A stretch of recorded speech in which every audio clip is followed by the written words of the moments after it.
halkani waa radio Boorama oo aad ka dhageysanaysaan muujada hal eber 2.7 FM iyo barnaamijka difaaca. Bismillaahi Raxmaani Raxiim. Salaamu calaykum waraxmatullaahi wabarakaatu. Walaalahayga qaaliga ah, aad iyo aad baan idin salaamayaa. Meel aad joogtaanba Allah idinku xafido, waqtiga ay tahayba Allah idinku nabad yeelo. Shaqo hadaa ku jirto, guriga hadaa joogto, hadaa iskool leedahay, hadaa hawlo kala mashquul ku tahay, maasha Allah tabaarakallah, Allah idin xafido.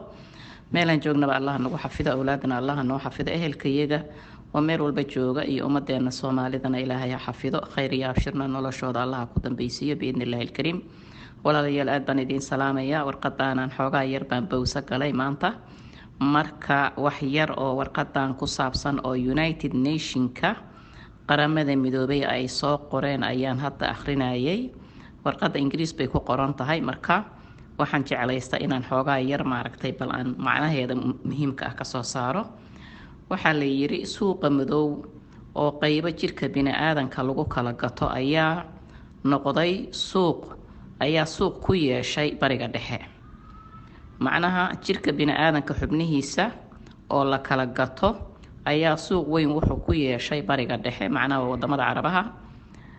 kalidu waxay maraysaa 262,000 oo dollar. wadnuhu wuxuu marayaa 119,000 oo dollar. beerku wuxuu marayaa 157,000 oo dollar. ka digtoonaada hay-adaha shisheeye oo wadamadaas macnaha iska liita u soo shaqo taga, iyaga oo u ballan qaadaya qofka inay shaqo siinayaan xafiisyo ay bariga dhexe ku leeyihiin, shaqadooduna ay halkaa noqon doonto. taasi macnaheedu waxa weeye waxaa qofka loo kaxaynayaa waa geeridiisa iyo goobtii lagu qali lahaa. waxay ka bixinayaan kharashka warqadaha, tigidhada, fiisada iyo tigidhka uu ku baxayo. weliba way u dadejiyaan oo waxay ku dhahaan wadadaadu waxa weeye waa ama Kenya maraysaa ama Ethiopia maraysaa, laakiin waxaa lagugu sugayaa ama Suudaan ama Dubai ama adigu wadamada Carabaha meel ka mid ah ayaa lagugu sugayaa, oo shaqadii dadkii ku siin lahaa oo kuu baana oo aad la shaqayn lahayd ayaa halkaa kugu sugaya. dad badan oo waalidkood ay uga tageen ayaa jira shaqo ayaan waxaan ka helay wadamada Carabaha, tigidhkana iyaga iga bixinaya. sidaas ayaana lagu laayahay oo ay ku maqan yihiin.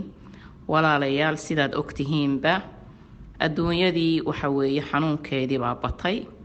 ummaddu markay taajiriin noqdaan oo ay lacag yeeshaanna waxay sii noqdaan bahalo, ama qof cunugiisu jiran yahay ama ayaa dhakhtar wuxuu dhahayaa anaa waxaan kuu raadinayaa kali ama beer ama wadne. dhakhtarkii wuxuu la ballamayaa dadkan human trafficking la dhaho. human traffic waa dadka ka beec mushtara, oo ama inay slave ka dhigtaan oo gumaystaan bay u wataan, ama inay naagaha jirkooda gadaan bay u wataan. qaybana waxay u wataan qofka inay wadnihiisa iyo beerkiisa iyo kaliyihiisa ay ka beec mushtaraan. sidaas darteed wadamada loo soo shaqo tago 100% waa wadamada Afrika iyo wadamada Aasiya laftirkeeda fakhriga ah. waxaana la ugaarsadaa wadnaha qofka ay doonayaan da'diisa qof ah. sida aan maqalno Soomaaliya waxaan maqalnaa ilmaa la xaday, ilmaa la afduubay, qof baa la xaday, qof baa la afduubay, qofkii oo qalan oo beerkii wixii laga baxsaday meedkiisa la helay. waxaasaan in badan maqalnaa. marka arrinkan waa arrin aad macnaha u soo baxay hadda, oo qaramada midoobayna ay og tahay oo ay qortay oo ay wax badan ka sheegtay. marka walaalayaal, waxa weeye waa iska nasiib darro marba hadduu dayac wadankii ka jiro. waxa way dhalinyaradii la ugaarsanaya. weliba waxay ku shaqaystaan dad Soomaali ah ayaa u shaqeeya wadan walba, dadkiisa dad ka mid ah u shaqeeya oo la dhahaa qofka ma keentay ha ka soo qaad. hadda qofkaas kaliyihiisa la rabaa waa 262,000, halka qof oo soo qabato 5,000 oo dollar aan leedahay oo kala la leeyahay, ama waxaaba laga yaabaa xataa in $1,000 loo ballan qaado. ma garatay? marka da'dii uu fiirina, qof jirkiisa caafimaad qabo fiirsana, baabuur soo qaadana, qofkii afduubaya. waa wadankaaga gudihiisa lagu afduubaya. wadamada Carabahana laga gadaya, ama wadamadaas Israa'iil ama adiga tujaarta adduunka meeshay doonaan bah joogaan oo lacagta leh, dadkooda ayaa loo gadaya qofkii oo la xaday.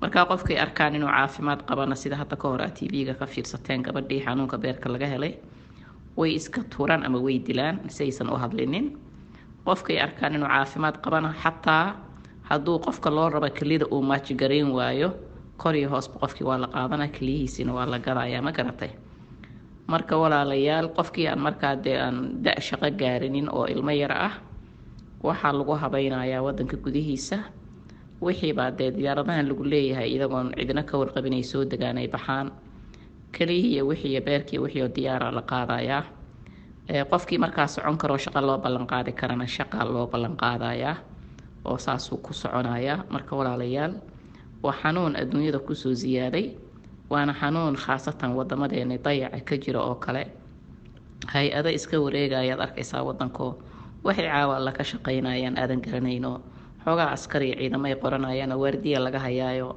nin xildhibaanaba laga yaaba madaxiisaba inay ku joogaan hawsha ay ku fuliyaan isagana oo macnaha laga yaaba in loogu sheekeeyo annaga waxbaan caawinaa iyo qaxootigaan caawinaa iyo jirooyinkan daaweynaa iyo tallaalaan wadnaa iyo 100 program ay kusoo degayaan dumarka maatada oo maaragtay agoomaha haystaan caawinaynaa waxyaalahaas ay wadanka kusoo galaan marka walaalayaal aadan u jeclaystay inaan sheekadan idinla wadaago dadkeenni iyo ehelkeenni iyo dadkii wadanka joogay oo Afrika joogayna aadan u jeclaan lahaa wixii aad gaarsiin kartaan inaad qoraal ahaan u gaarsiisaan cod ahaanna aad u gaarsiisaan at least waa dad unbaa ku baraarugaya dad unbay gaaraysaa dad unbaa ogaanaya dad unbaa ka taxadaraya dad laga yaabo maanta in shaqo loo ballan qaaday baa maqli kara marka ilaahay ummadeena ha badbaadiyo ilaahayna waxaanu ka baryaynaa dawlad ummadda oo dhan u naxda inuu wadanka keeno dawlad ummadda oo dhan ilaalisa shacabka ilaalisa danihiisa ilaalisa dalka ilaalisa diinta ilaalisa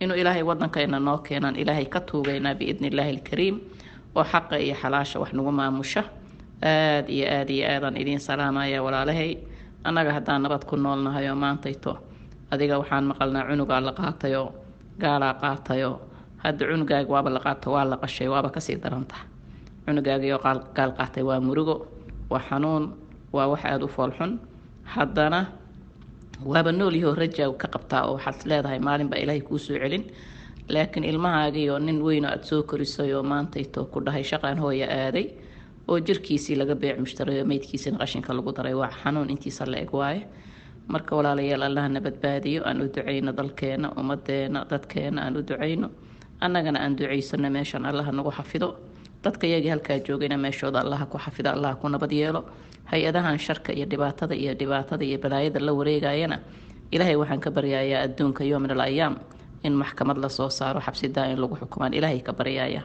haddii aanba nolosha lagu dilinba iyaga iyo Soomaalida la shaqaysataba aad baan idin salaamayaa hadalka waa idinku bariye raalli ahaada salaamu calaykum waraxmatullaahi wabarakaatu